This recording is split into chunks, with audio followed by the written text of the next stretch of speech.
मैं ये बता रहा था कि कंस्ट्रक्टर जो हम यूज़ करते हैं ना वो एक मेथड है और वो ऑटोमेटिकली इन्वोक होता है जब हम क्लास कंपोनेंट बनाते हैं। ठीक है, कंस्ट्रक्टर समझ लिया। सुपर क्या होता है? ये क्या करेगा ना, सुपर ये जो पेरेंट क्लास रहेगा ना, और पेरेंट क्लास कौन था? React component.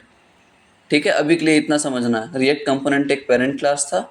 इस पेरेंट क्लास को क्या करेगा? कॉल कराएगा कौन? सुपर। इस बात को समझना। प्रॉप्स जब हम पढ़ेंगे, प्रॉप्स का कॉन्सेप्ट समझाऊंगा मैं, और वापस फिर क्लास और फंक्शनल कंपोनेंट में वो करके दिखाऊंगा, तब आपको डिफरेंस समझ आएगा। अभी के लिए बस आप हर चीज़ को डिटेल में देख लो कि क्लास कंपोनेंट को कैसे डिफाइन करते हो। और वैसे इंटरव्यू में ज़्यादा ये पूछता नहीं है, ठीक है, बस डिफरेंस पूछ लेगा, काफ़ी है as a fresher. Class, class define करा, क्लास फिर क्लास का नेम। एक्सटेंड्स, एक्सटेंड क्यों यूज़ करते हैं? इनहेरिट करने के लिए प्रॉपर्टी। रिएक्ट डॉट कंपोनेंट क्या है यहाँ पे? रिएक्ट डॉट कंपोनेंट एक पेरेंट क्लास है हमारा। कंस्ट्रक्टर क्या होता है? एक मेथड होता है जो ऑटोमेटिकली इन्वोक होता है जब हम क्लास कंपोनेंट बनाते हैं। सुपर क्या है? सुपर इस पेरेंट क्लास कंपोनेंट को कॉल करवाता है। ठीक है, कंसोल लॉग करवा लिया। अब रेंडर के अंदर जो है ना, ये मेरा मेन चीज़ है, मतलब जो रिटर्न स्टेटमेंट हम लिखेंगे वो रेंडर के अंदर लिखेंगे।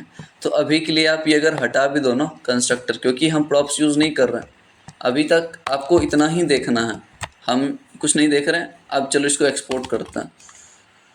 Export default classes. ठीक है, डिफ़ॉल्ट एक्सपोर्ट करा हमने। ओके, डिफ़ॉल्ट एक्सपोर्ट हो गया है।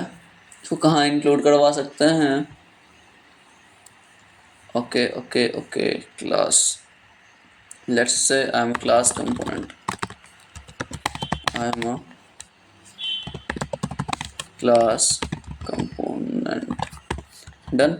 इसको मैं ये फंक्शनल कंपोनेंट में ये इंजेक्ट करवा के बताता हूँ। ठीक है, एक तरीका यहाँ देखो आप। हाँ, एक चीज़ और मैं बताने की कोशिश करता हूँ जो मैं अभी तक नहीं बताया हूँ, ध्यान से देखना इस चीज़ को।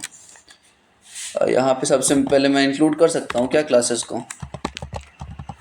देखो, क्लासेस को करवाया, ऊपर इंपोर्ट हो गया, ऊपर इंपोर्ट हो गया, लेकिन एरर क्या दे रहा है?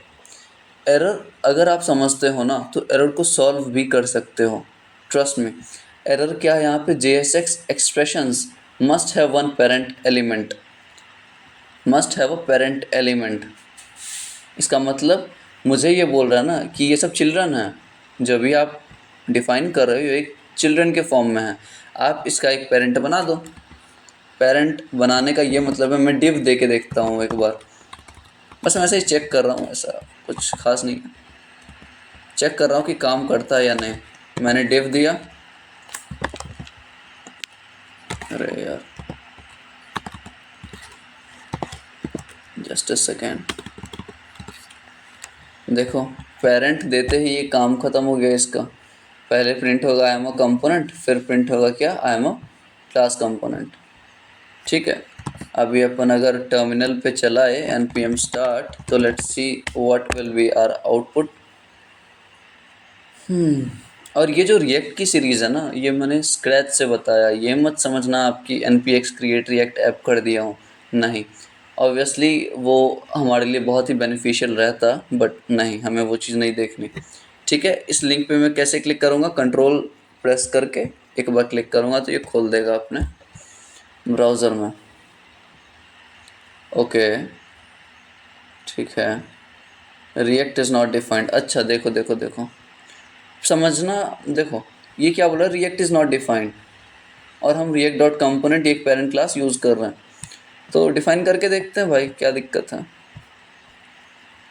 क्लास कंपोनेंट है ये, तो इंपोर्ट रिएक्ट फ्रॉम रिएक्ट। अब ये करा हमने, देखते हैं काम कर रहा है या नहीं। ऑब्वियसली नहीं कर रहा। ठीक है, cannot find module react. Okay,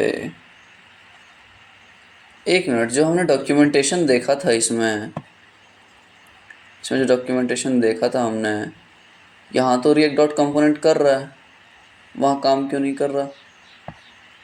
let's check this out, check करते हैं क्या प्रॉब्लम है भाई। ये देखो ये देखो ये देखो ये देखो,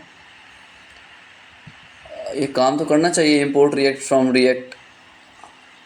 ये देखो, डॉम इसलिए किया ना, डॉम इसलिए इंपोर्ट किया है क्योंकि यहाँ पे डॉम में रेंडर करवा रहा है ये नीचे से रूट क्रिएट करके, ठीक है। लेकिन अपने को डॉम की ज़रूरत नहीं है, अपने को सिर्फ रिएक्ट की ज़रूरत है। तो इंपोर्ट हो गया, लेकिन फिर भी ये एरर दे रही है अपने को। क्या प्रॉब्लम हो सकती है बताओ? कोई बात नहीं, अब इसको फिगर आउट करते हैं, छोटी छोटी प्रॉब्लम है ये सब। रिएक्ट डॉट कंपोनेंट सही लिखा ना हमने? ओके, स्पेस देख देखो ऐसा कुछ।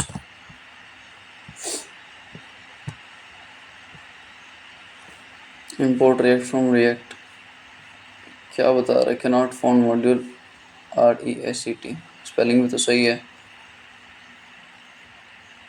इंपोर्ट क्लासेस फ्रॉम क्लासेस, ये दिक्कत है क्या? इंपोर्ट मैंने गलत करवाई है। देखो कभी कभी क्या होता है ना, हम एक्सटेंशन का यूज़ करते हैं। ये कोपायलट है मेरा, वो आगे आगे लिखता है, ठीक है। तो वो कभी कभी गलत भी दे सकता है। वैसे अभी गलत तो नहीं है शायद, क्योंकि इंपोर्ट करें classes from ./classes CLASSES। Okay.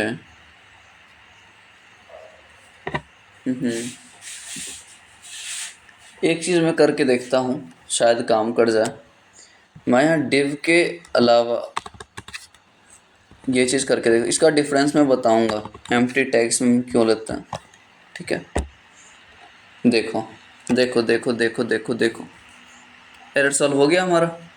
Reason बताओ, यही हमारा बेसिक कॉन्सेप्ट है भाई। ये चीज़ समझ लिए तो काफ़ी सही रहेगा हमारे लिए।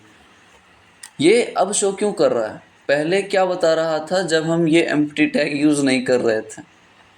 पहले मैंने ये करा था, देखो पहले मैंने div लिया था, ये एरर नहीं दे रहा। लेकिन जब आप यहाँ आओगे तो ये एरर शो कर सकता है, ठीक है। ओके।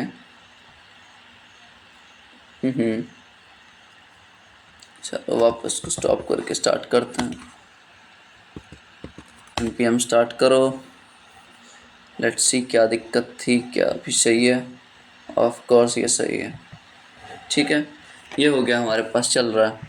तो देखो यहाँ पे आप क्या करवा रहे हो, पहले मुझे ये बताओ क्या करवा रहे हो। यहाँ पे हम रिटर्न करवा रहे हैं एक से ज़्यादा चिल्ड्रन। पहला चिल्ड्रन कौन है मेरा? h1 tag.